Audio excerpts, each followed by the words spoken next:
Welcome മക്കളെ. നമ്മൾ കഴിഞ്ഞ വീഡിയോയിൽ എ എന്നുള്ള അക്ഷരം 4 തരത്തിൽ എഴുതി നിങ്ങൾ മുഴുവനുമായിട്ടും അപ്പുറം വരെ എഴുതണം, ഈ അറ്റം വരെ എഴുതണം കേട്ടോ. നമുക്കിനി ബി എഴുതാം, എങ്ങനെയാണെന്ന് ശ്രദ്ധിക്കുക കേട്ടോ. ക്യാപിറ്റൽ ബി, ഇതാണ് ക്യാപിറ്റൽ ബി. ഒരു ഫിംഗർ സ്പേസ് വിട്ടിട്ട് അടുത്തത് ക്യാപിറ്റൽ ബി. ക്യാപിറ്റൽ ബി ഒരേ അളവ് പറ്റില്ല കേട്ടോ, കുറച്ച് വലുതാക്കണം. ടീച്ചറിൻ്റെ ഇത് തെറ്റിപ്പോയി. ഇനി നിങ്ങൾ അറ്റം വരെ എഴുതുക. അതിനുശേഷം നമ്മൾ എഴുതുന്നത് എന്താണ്? Small letter B. എല്ലാത്തിനും നമ്മൾ വിരലെടുക്കേണ്ടി വരും, പേന എടുക്കേണ്ടി വരും കേട്ടോ. B, small B, B, B. ഇനി ക്യാപിറ്റൽ റണ്ണിങ് ലെറ്റർ ബി എങ്ങനെയെന്ന് വെച്ചാൽ, നമ്മൾ എ ഇങ്ങനെ എഴുതി വെച്ചിരിക്കുന്നതല്ലേ, അപ്പോൾ ബി അതിനോട് ചേർന്ന് വേണം എഴുതാൻ. കണ്ട, അപ്പോൾ എങ്ങനെ പറ്റും? ദേ ഇങ്ങനെ എയിൽ നിന്ന് വരുന്ന കൊമ്പ് പിടിച്ച് ദേ കണ്ട, ഇതാണ് capital running letter B.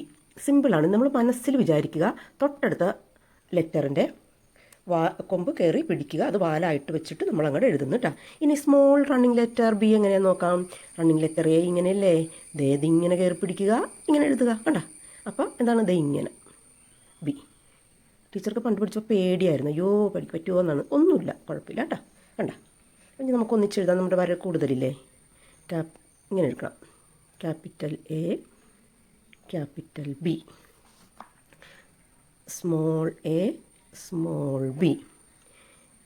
Capital running letter A, running letter B, small running letter A, running letter B.